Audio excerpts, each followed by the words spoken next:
আসসালামু আলাইকুম, welcome back to my channel Sumi রান্না করে সবাইকে স্বাগতম। তো প্রতিদিনের মতো আজও নিয়ে এলাম নতুন একটা রেসিপি।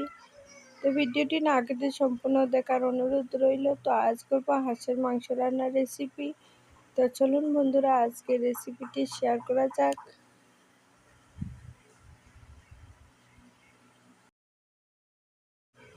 তো এখানে আমি গোটা হাঁসটাকে কেটে ধুয়ে পরিষ্কার করে নিয়েছি।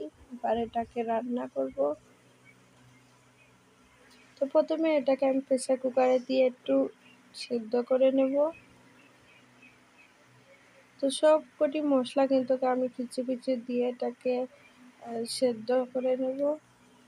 তো আদা রসুন দিয়ে দিলাম, হলুদ গুঁড়ো, লাল লঙ্কা গুঁড়ো দিয়ে এটাকে আমি সেদ্ধ করে নেব। তো এখানে সব ধরনের মশলা নিয়ে নিয়েছি।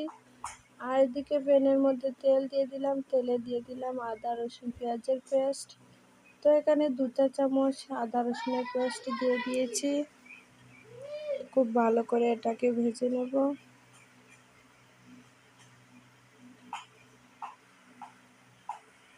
তো মশলাটা একদম লাল লাল হয়ে গেলে কিন্তু আমি মশলাটা দিয়ে দেব।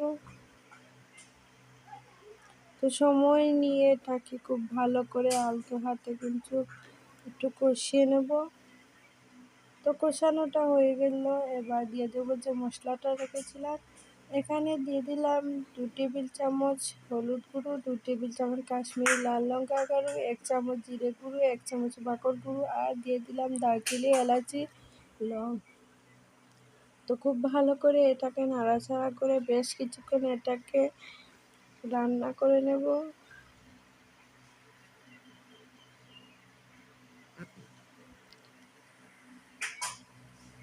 তো খুব সুন্দরভাবে মশলাটা রান্না হয়ে গেল। এবার মশলা থেকে তেলটা ছেড়ে দিলে কিন্তু মাংসটা অ্যাড করে দেব। তো এটাকে আমি 1 মিনিটের মতো এভাবে রান্না করে নিয়েছিলাম। তো দেখুন মশলা থেকে কিন্তু তেল ছেড়ে দিয়েছে। এবার আমরা মাংসটাও অ্যাড করে দেব।